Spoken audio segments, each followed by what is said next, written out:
allow them to give me the microphone. And so I went up to the altar, and I tried very hard to be very calm and very respectful. His tone had been ugly, and I didn't want to descend to his level. So very calmly, I told the congregation, I think that this man has misrepresented me.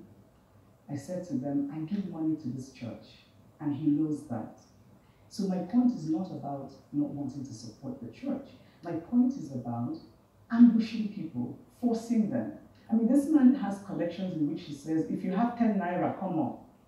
Villagers who cannot eat. And so you make them feel that somehow if they do not bring the money, they do not get the special blessing that you get when you come and kneel in front of the altar. So I said to them, you people in this church know that there have been times when the door has been locked because there's a special collection going on. You lock the doors to force people to bring money. And particularly in a church where there are people who can afford it and who are very happy and willing to give. Why do you need to ambush poor villagers who can hardly feed themselves? So, sorry, what's the idea of locking the doors? Locking the doors so you cannot leave until the fundraising is over. Wow. Yes. But to be fair, it happened with the previous priest, but it happened in that church.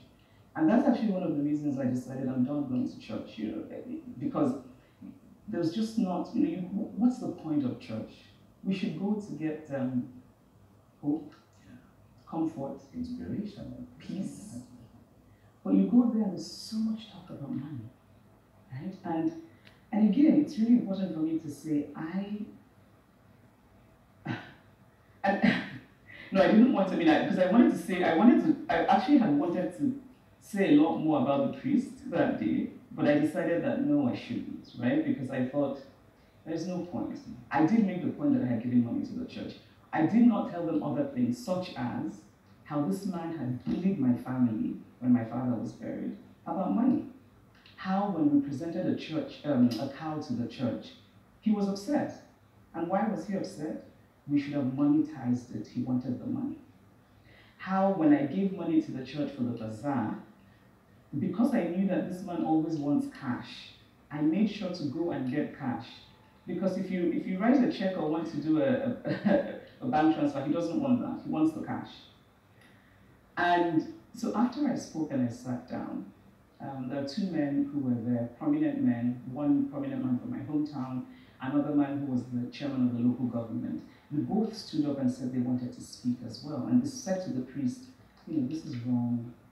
We're here to mourn her mother. We shouldn't say this. This is wrong. After they sat down, the priest took the microphone and continued talking about me. Chimamanda should not be saying anything. Chimamanda, Chimamanda. It was unbelievable.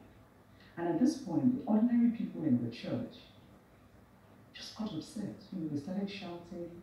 They said, Father, Father, that's enough. This man just would not stop. My husband is usually a very calm person. My husband is known to be really even-toned. But that day in church, he was incensed. He got up. My husband was banging on the pew, shouting at the priest, telling him, stop it, this is wrong. My brother wanted to fight the priest.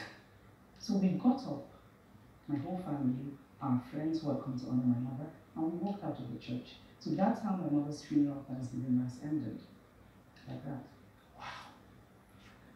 One can only imagine that kind of experience. But how has this impacted the grieving process for you?